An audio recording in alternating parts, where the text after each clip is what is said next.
ಮದ್ವೆನಲ್ಲಿ ಗಂಡು ಮಕ್ಳು ತಮ್ಮ ಖರ್ಚನ್ನ ಹಾಕೊಳ್ಳೋದನ್ನ ನೋಡಿದೀವಿ. ಹ್ಮ್. ಒಂದು ಗಂಡು ಹುಡುಗ ತಂಗಿ ಮದ್ವೆ ಮಾಡೋದನ್ನ ನೋಡಿದೀವಿ, ತಾನೇ ದುಡ್ದು ಅಕ್ಕನ ಮದ್ವೆ ಮಾಡೋದನ್ನು ನೋಡಿದೀವಿ. ಹೌದು.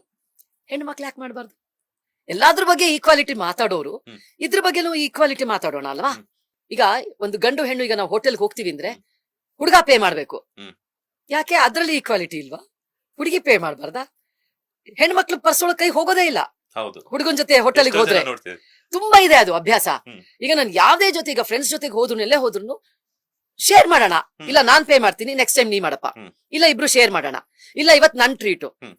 ಹುಡುಗಿರ್ ಬಾಯಿಂದ ಅದು ಬರಲ್ಲ, ಬಹಳ ಕಡಿಮೆ. ಹ್ಮ್. ಎಲ್ಲಾದ್ರಲ್ಲೂ ಈಕ್ವಾಲಿಟಿ ಇದೆ. ನಾನು ಹುಡುಗ ಮಾಡಿದಷ್ಟೇ ಕೆಲಸ ಮಾಡ್ಬೇಕು. ಹುಡುಗ ಬೈಕ್ ಓಡಿಸ್ತಾನೆ, ನಾನು ಬೈಕ್ ಓಡಿಸ್ತೀನಿ, ಸರಿ, ಎಲ್ಲಾವುದು ಸರಿ. ಅವನಿಗೆ ಕೆಲಸ ಕೊಡೋದು ನನ್ಗೂ ಕೊಡಿ. ಹ್ಮ್. ಅವನು ರ್ಯಾಂಕ್ ಬಂದಿದ್ದಾನೆ, ನಾನು ರ್ಯಾಂಕ್ ಬಂದಿದ್ದೀನಿ, ಸೊ ಇಬ್ರಿಗೂ ಸಮಾನವಾಗಿ ಟ್ರೀಟ್ ಮಾಡಿ ಆಯ್ತಪ್ಪ, ಎಲ್ಲದನ್ನು ಒಪ್ಕೊಳ್ಳೋಣ. ಹ್ಮ್. ಗಂಡು ಮಗ ತನ್ನ ಮದುವೆ ಖರ್ಚನ್ನ ತಾನು ವಹಿಸ್ಕೋತಾ ಇದ್ದಾನೆ ಅಂತಂದ್ರೆ ಹ್ಮ್. ಹೆಣ್ಣು ಮಕ್ಳು ಯಾಕೆ ಅವಳು ಮದುವೆ ಖರ್ಚನ್ನ ವಹಿಸ್ಕೋಬಾರ್ದು?